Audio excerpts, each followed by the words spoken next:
Alright Reds, this is Eddie Gibbs from Anfield Index, and this is a paid advertisement from BetterHelp Therapy Online. What's something you'd always wanted to learn?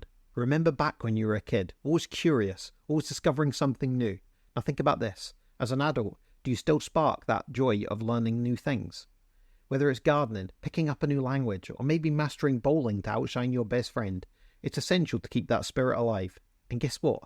Therapy can be a fantastic way to reconnect with your inner student, your sense of wonder. Because truly, the back-to-school vibe isn't just for kids or young adults, it's for everyone at any stage of life. Now, I haven't used BetterHelp myself, but I've seen firsthand how therapy can dramatically shift perspectives. It's not just about heavy issues, it's about enhancing your everyday life, learning to cope better with daily stress, setting healthy boundaries, and empowering yourself to be the best version of yourself. It's a space where anyone can benefit from a little extra insight and support. So why BetterHelp? Well, it's therapy that fully adapts to your timetable, and it's all online. Just fill out a brief questionnaire, and they'll match you with a therapist. And if you feel the need to change therapists, you can switch anytime without an extra charge. How's that for flexibility? With over 5,000 therapists in the UK, BetterHelp offers a wide variety of specialists, ready to help you rediscover your curiosity and tackle new challenges. Visit betterhelp.com/index today. There's a bonus. Get 10% off your first month. Remember, that's betterhelp.com/index. Rediscover your curiosity with BetterHelp and keep on learning, no matter where you are on life's journey. When you need mealtime inspiration, it's worth shopping Kroger for thousands of appetizing ingredients that inspire countless mouth-watering meals. And no matter what tasty choice you make, you'll enjoy our everyday low prices. Plus, extra ways to save, like digital coupons worth over $600 each week and up to $1 off per gallon at the pump with points. So you can get big flavors and big savings.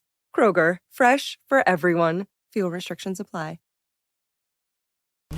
A great workout deserves a great reward. Treat yourself right with new coconut smoothie bowls made with fresh fruit, purely Elizabeth granola, and now creamy coconut. You earned it. Grab a treat you can feel good about, only at Smoothie King. Thanks for choosing this free Anfield Index podcast. If you'd prefer to listen to this or any of our other shows without adverts, then now's the time to check out Anfield Index Pro.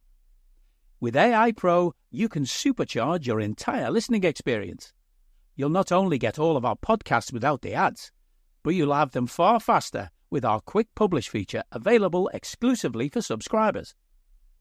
AI Pro also puts you in the heart of our sound studio, with an option to listen to many of our shows live and interact with the podcasters in real time as the shows are recording. Upgrading couldn't be easier. AI Pro is available on all popular podcast platforms. Just head on over to AnfieldIndexPro.com and get started today. Good morning, good afternoon, good evening, wherever you are, whatever you're doing, and welcome to another episode of Big Decisions by Anfield Index. Not long now, ladies and gents. Really not long now until the international break is over and the Reds are back in action. And it's going to come pretty quickly.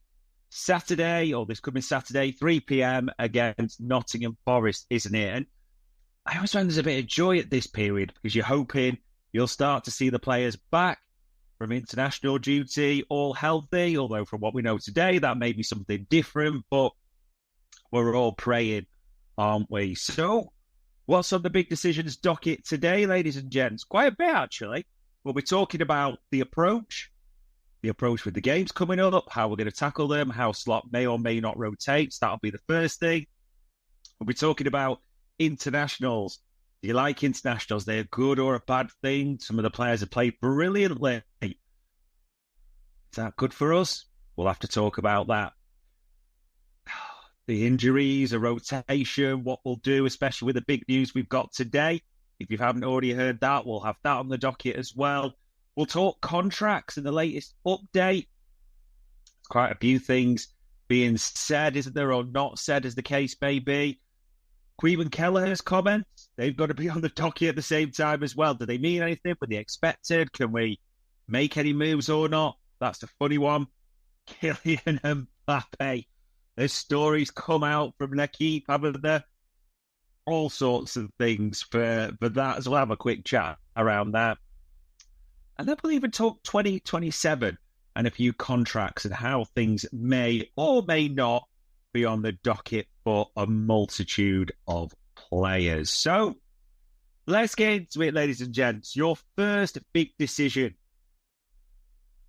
You are not on a slot. If you listed, hello.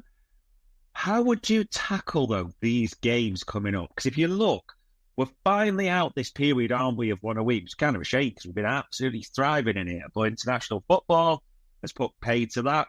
And so have various competitions, because in the space of a couple of weeks, Liverpool will play in 3 competitions. We know that. So this Saturday, there's Nottingham Forest, followed by a trip to the San Siro, AC Milan, away the opening Champions League game. We will then face Bournemouth back at Anfield, another 3 p.m. Saturday, followed by Carabao Cup tie before we go Wolves away. So 3 league games, 1 Carabao Cup, 1 Champions League. So I suppose the big question or the big decision to make here is, how do you plan this? Now, Slot's rotation hasn't always been the greatest, but obviously there's nothing to be critical of around his start so far at Liverpool, so that's a factor. For me, again, you might see it differently. You can only play the game in front of you. I always think there's a danger to thinking too far ahead and going strong, weak, strong, anything like that. I think you can only play the game in front of you. So for me, I actually think I would like to see him play his strongest possible team he can against Nottingham Forest. Get those points on the board, go 4 out of 4, 12 points. Again, another clean sheet being majestic, wouldn't it, realistically? And a continuation of those. So when I say the strongest team, pretty much the team that played against Manchester United. Again, we've got to see how players come back from the international scene, and the only question mark, as I know so far, and obviously we hope this is the case, we hope there's no more negative surprises coming, but Alexis McAllister. Now, the reason I say Alexis McAllister is he was set to start for Argentina against Colombia, Luis Diaz's team, the other night. However, he didn't. Leandro Paredes actually made the starting lineup, and people were then looking because he was on the substitutes bench. There was the thinking, was it ceremonial or not? But he did play 28 minutes for Argentina, which was not good, wasn't it? Because let's be honest, before the Chile game, Scaloni talked about how he was in pain, so he wasn't training. Then he played against Chile, and he comes off with a knock. Then we're told we don't know if he's going to play against Colombia. Obviously, he doesn't make the starting lineup, but he still plays 28 minutes. Actually, for a lot of places, got the highest rating in that time as well. But just not a good thing at all, really, isn't it? You kind of hoped he was sent back. But that would be it for me.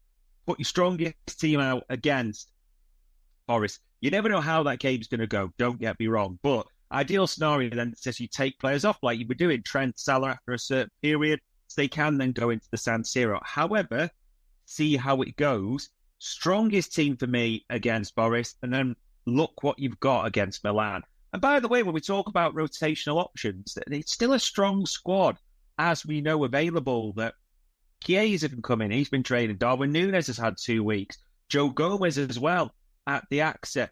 Curtis Jones came back in training yesterday, so he could even start this Forest one if Mac isn't fit, or, you know, how that would work for the AC Milan ones. There's a lot of strength. Connor Bradley, even as well, that way. And you've got to protect players. You really have. And we will come on to that very shortly. But yeah, strongest for me. You might make the big decision differently. Arne Slot, we've no idea how he'll make it, so we'll have to see. Well, that's the first one on the docket, ladies and gents. The second one, internationals. Do you see them as a good thing? I'm going to be blunt from the outlet. No. I think it just seems ridiculous. We've got an international break. We've only just almost come back to 3 games of the season. We've just had the Euros. We've just had the Copa America. And already was another international break.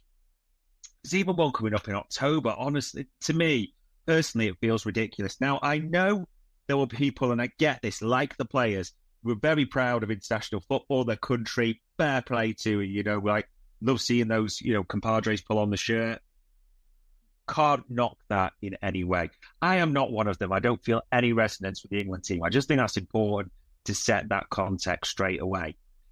And almost if you look at it, some of our boys have been absolutely shining. And the two you'd have to call out are Gravenberch and Trent, wouldn't you? Two players have been shining since the start of the season as well. I mean, you look at Rafa van der Vaart, who very rarely has anything positive to say about anyone Dutch, but he said, Ryan Gravenberch, we got a fantastic midfielder for our country.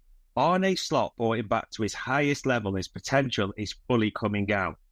The first 60 minutes, he was by far the best player on the pitch. And that was after the game against Germany. A quality side, there's no two ways about that.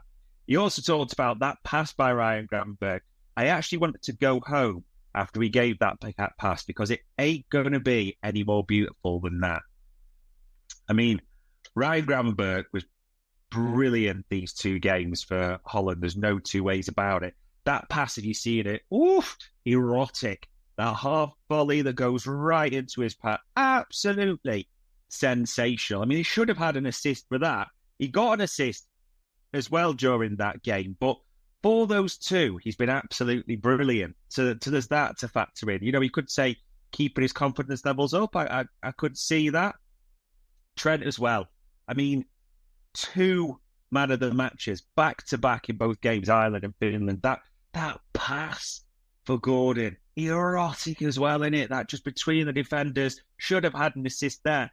Did get an assist last night for Harry Kane as well. I mean, across his first 2 games, he's topping so many metrics for things like chances created, forward passes into the box, passes into the opposition half. Absolutely sensational for those two.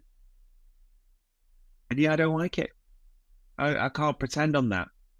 You now have to factor in that, unfortunately, Holland and England, so I wish Gareth Southgate was still in charge, don't you, have woken up to the fact that they've 2 incredible talents on their hands, which means they'll be playing more minutes in the season. I mean, they both played 90 minutes for their countries, didn't they? In October, you expect them to be there as well. It just increases the stress load on them and makes it more difficult for Slot, Ruben Peterson, all those to keep them fit. It's another consideration. And for people, I get that maybe Dutch people who watch the England team, passionate about this, that is fine. I understand if that is your choice. But a chance of them getting injured or knock and all those types of things are higher when they're not sat on the bench. And I know we could talk about building confidence, but is it a good thing? Is it a bad thing? I don't personally see it as good. From a Liverpool perspective, I struggle to see how you could see it as good a little bit. It's just an increased risk of injury. And people will say confidence improves them, rhythm and everything. Well, yeah, rhythm can have a bit of a break at times. It wouldn't do any harm. It is another consideration, a reason 67 billion why I just cannot stand international football, honestly. Reason 67 billion and one why I can't stand international football. We got the Harvey Elliott news today, didn't we? Harvey Elliott has a fractured foot, as Paul Joyce and others have reported. He is expected to be out until the end of October, so roughly somewhere around that Chelsea fixture. Disaster. I mean, he's played 7 minutes this season, hasn't he? Nothing at all. Season's not really going after a brilliant pre-season as well. So it's kind of a shame for Harvey. This period as well, he would have started games. You'd expect him to have started probably in Forest or Milan, one of the two. He definitely started the cap. He would have got minutes. There's no doubts about it. He is that Szoboszlai understudy, it seems, for Arne Slot. So it's sad for him, but it's bad news. So the third big decision to factor, what do you do about that? Because it seemed quite clear that Szoboszlai's the starting 10, Harvey Elliott's the backup. So what do you do there? You cannot just keep playing Szoboszlai.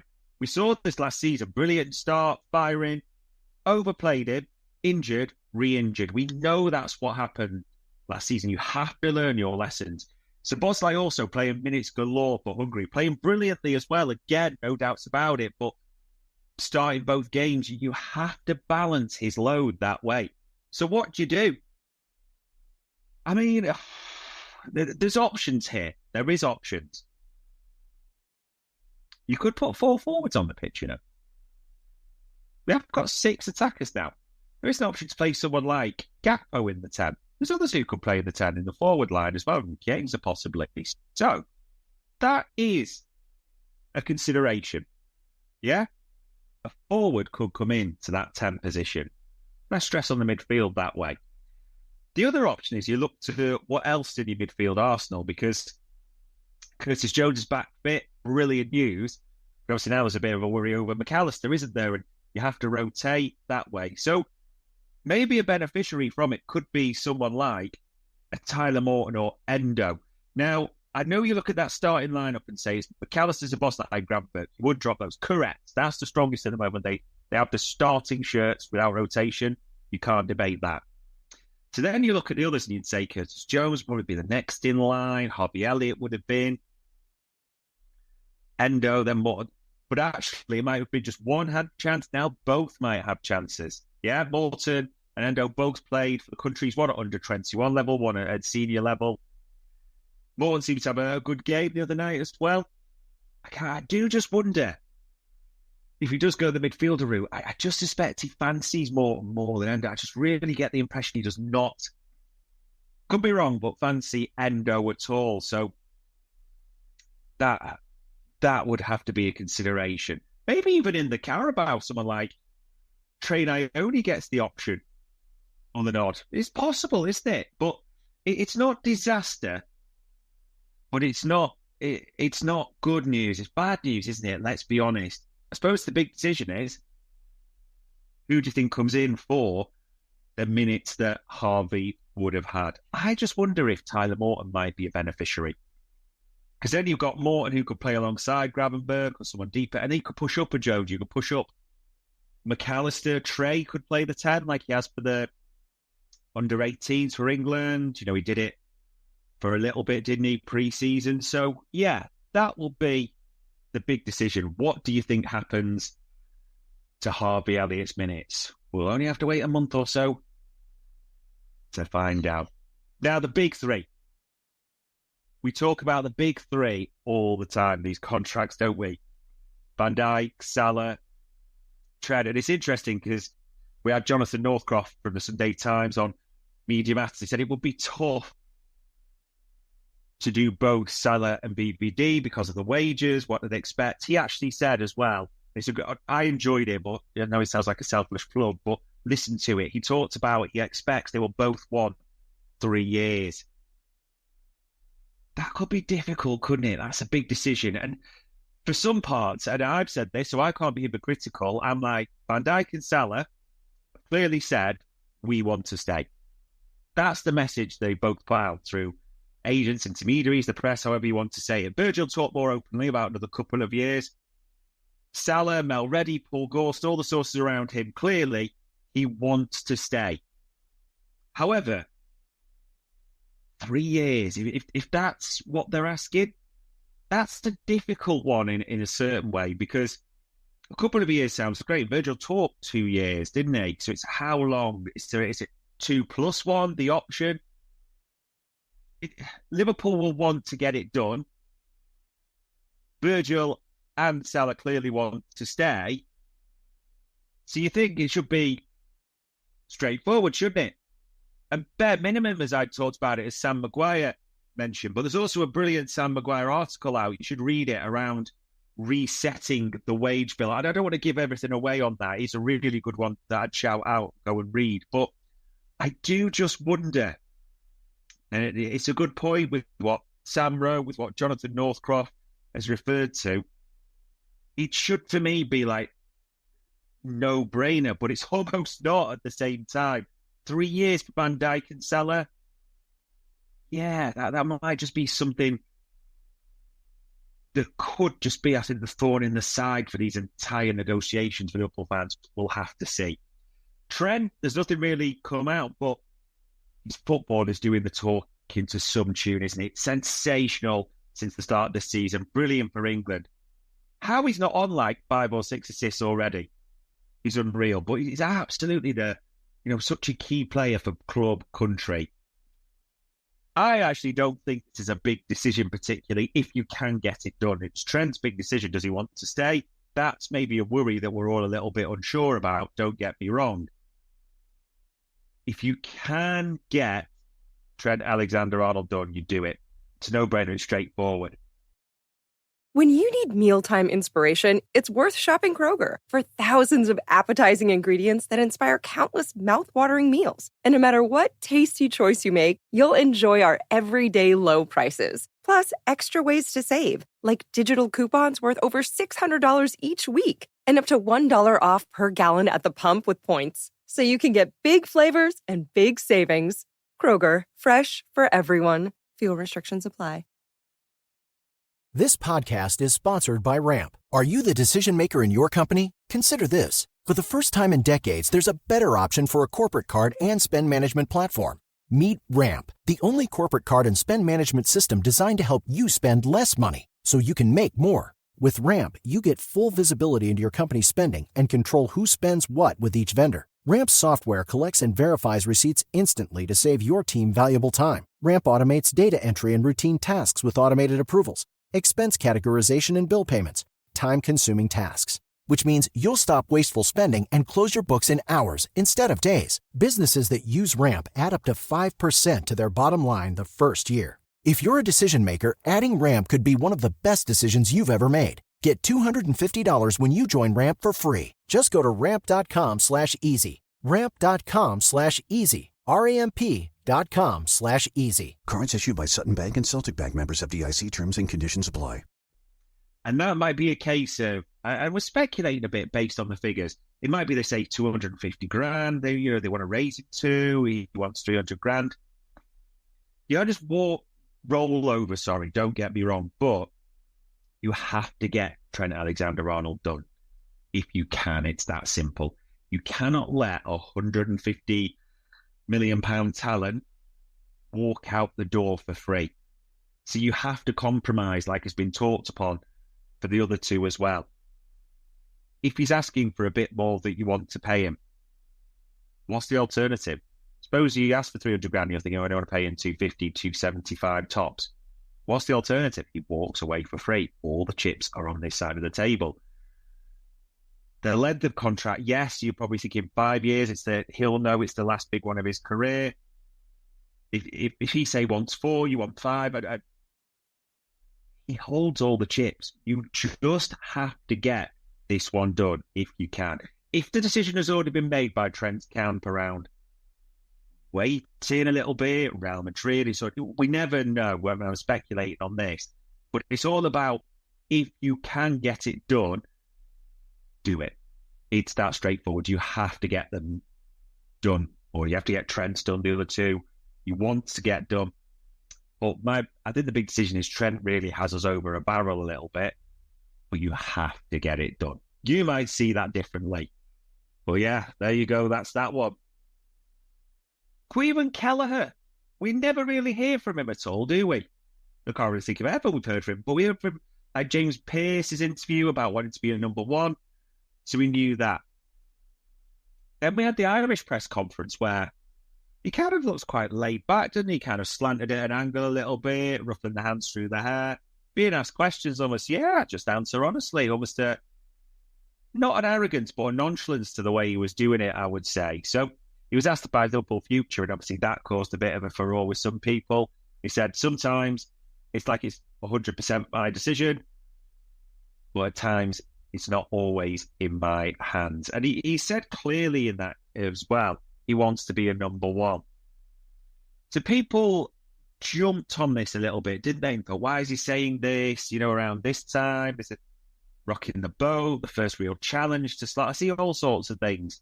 The way I even saw one person tweet, the way he's been treated is a disgrace.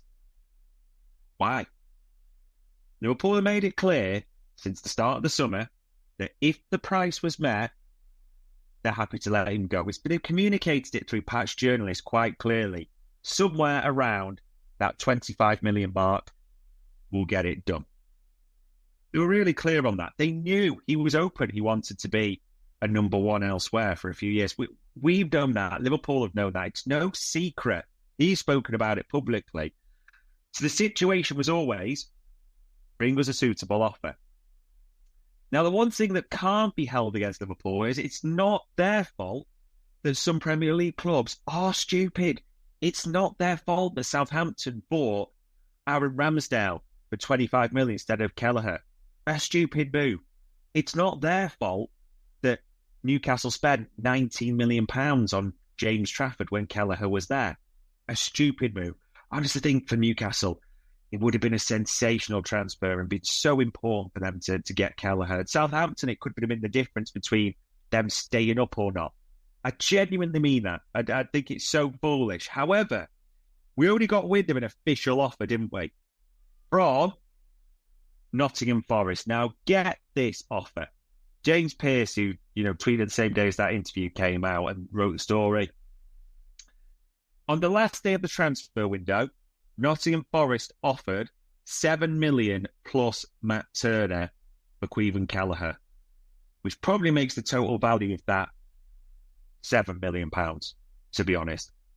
An absolute joke shop of an offer. It really is, to be honest. It's almost insulting that Ant and Deck are given instructions to put that offer in. But that is the only offer we know that Liverpool have had for Caoimhin Kelleher. It astounds me, it really does. I did assume someone would stump it. I still think it, even in January, it's a sensational buy for so many Premier League teams. We could be talking about the difference between them staying in the Premier League or not. I think Southampton have made a massive monumental error there picking Ramsdale over him. I really, really do.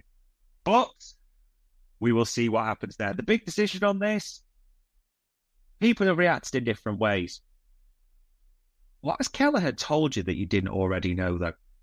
Did you know he wanted to leave to be a number one? Yes, we've known it for a while. He said it in interviews. We've known that. Did we know the price? Yes, it's been communicated clearly. 25 million, around that negotiation. Been known for some time. Is it Liverpool's fault that an offer hasn't come in to meet that, aside from this ridiculous Matt Hughes offering from Forest? No. So in that context, is it really a big story? I don't really think so, is it, in that regard? People seem to be getting irate about it, but it's a non-story, this whole Kelleher thing. It is what it is. One story that was interesting, funnily enough, the Kylian Mbappe story. So L'Equipe wrote this, did they? And it's so funny, this, because people have obviously the Mbappe, but we know how long that went out for. But I'm not going to try and pronounce the journalist's name because I embarrass myself. But yeah, said that Liverpool in 2022, Mbappe, sorry, the reading here, was set to leave PSG. And Liverpool were ready with a £168 million deal with the proviso that they're aware he would want to go to Real Madrid in the future. Now, I've seen people already go with this. Where's the Mbappe money, John? Which then goes with this, where's the Caicedo money, John? Where's the everyone money, John? Where's the Zubimendi money? Well, you know how this goes. It's quite funny in a certain way, isn't it, realistically? I just, like, people look at this a certain way. I just think it's funny. It's like you look at the circus that surrounded Mbappe throughout this time, PSG and everything like that. And what a sensational player. There's zero doubts about that. Well, there's zero doubts about the sensational baggage that comes with Kylian Mbappe as well, isn't there? And the mother on the board that PSG had, all the other things, the sideshow around him, etc. He could have been absolutely brilliant for us for a couple of... I'm not doubting that. It would have been fantastic to see what Jurgen Klopp could have got out of it. I'm not debating that for 1 second. But I did read it, people like, he fumbled the bag big time. It's like, maybe it's just me. But my big decision is, meh. Just being honest about that. We didn't get Mbappe. I kind of just laughed about the whole thing. Maybe there was some seriousness to it. Maybe the L'Equipe reporter is fully telling the truth. It's exclusive. And we heard a lot of things at Anfield Index around the time, very similarly. So I'm not trying to cast doubt on anyone, please, when I say this at all. But I have seen some people react in terms of, we lost it. And I'm actually more good. My big decision was when Jude turned us down. Genuinely. I can't get cut up about the Mbappe. Maybe it's so long ago, don't get me wrong. But you will choose how you see that Mbappe story. That is your big decision, ladies and gents. And this one, the final one we'll finish on. We talked about contracts, didn't we? And we talked about players whose contract expires this summer. We know about the big three. We've talked about them at length. Yaros hasn't been mentioned. It's an interesting one. That one, seems to be, I suspect he's off. Can't be happy being number 3. Just feels like we might be throwing a bit of money away there, but we'll have to see. I like the look of him from pre-season. Liverpool will know it better than me. But with Marmadashvili coming in next season, I don't know, you'd have a bit of a question marks against Alisson. Kelleher wants out, Yaros will be gone. Just an interesting one to think about. But what I was actually referencing for the big decision, ladies and gents,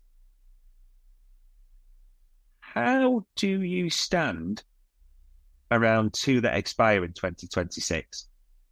Ibu Konate and Andy Robbo. What are you thinking about those two? Because we know, and historically, Michael Edwards, and I know someone's going to be shouting that Richard Hughes is in charge. Yeah, but obviously he'll play a part in certain things. They don't like to go into that magic 2-year mark. Usually see the player sold, renewed, etc. Don't you? It's an interesting one. Konate has been, apparently, we go back to last summer and there was talks that we're going to engage in a new contract discussion. Now, maybe there's an understanding of everything that's happened that things have been being held off, maybe from Konate's camp. How do you see that one? He's been unbelievable since the start of the season. Absolutely brilliant. It's never ability, is it? It's always availability around Konate. Is there a certain number of games he's got to play for you to think renewal? I actually think you just have to renew.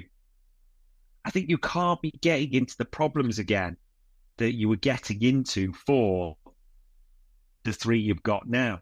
I just believe that wholeheartedly. We don't want to just rinse, repeat, deja vu the whole scenario, do we?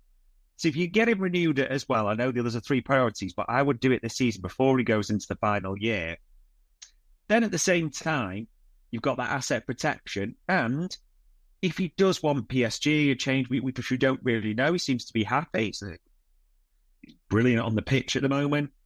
That's fine. And I know some will see it differently in terms of, no, I want to see X amount of games, you've got to wait, we'll get injured, etc. I struggle to see it that way, just because he is a star player for us as well. He's such a key, important part. I just think he might genuinely be the second best centre-back in the Premier League. So do you want him to be running into the last year? I struggle to make that case. Robbo is a little bit different for me.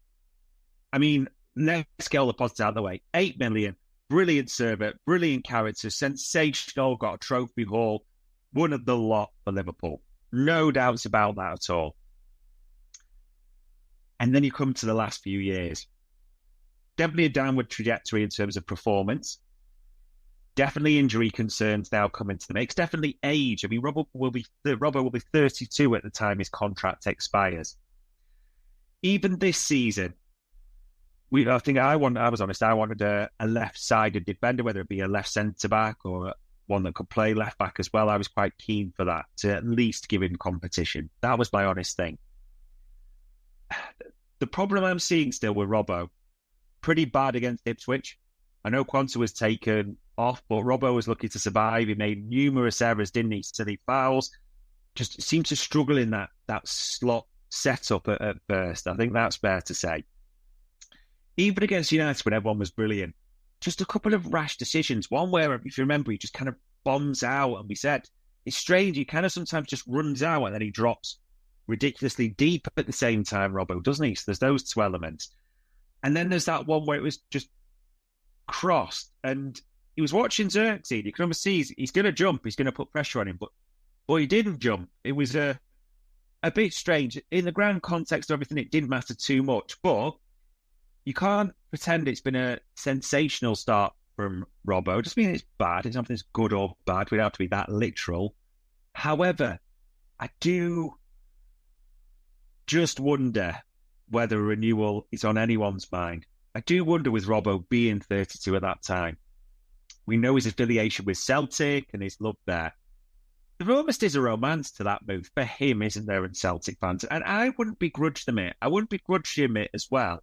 8 million quid. I mean, that is absolute buttons in Premier League football terms nowadays. It's nada, isn't it?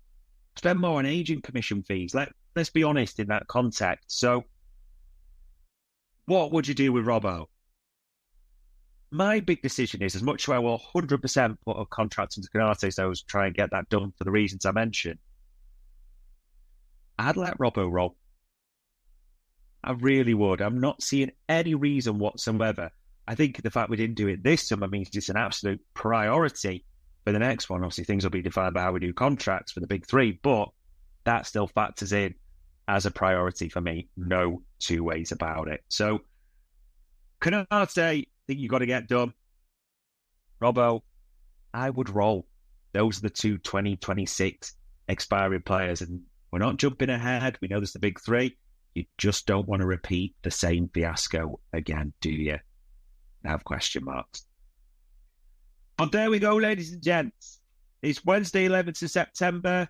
We do play Nottingham Forest at home on Saturday the 14th, 3 p.m, international football in the bin, the Premier League and Liverpool back, most importantly. We've talked through the big topics, talked through the big decisions. That was all the show for Anfield Index. We hope you enjoyed listening to this Anfield Index show. Please be sure to subscribe to our channel so future podcasts find their way to your device automatically. There's nothing quite like fan engagement, and we'd love to know what you think of anything discussed on this show. The best way to get in touch is over on our free Discord community, where both podcasters and listeners debate the hottest LFC topics 24/7. Sign up free now at AnfieldIndex.com/Discord. You won't regret it. You can also follow us on Twitter at Anfield Index and find us on Facebook by searching for Anfield Index. Oh, and before you go, we'd love it if you could leave us a 5-star review on your favourite podcast app. It only takes a couple of seconds, and it means the world to the people who create these free shows.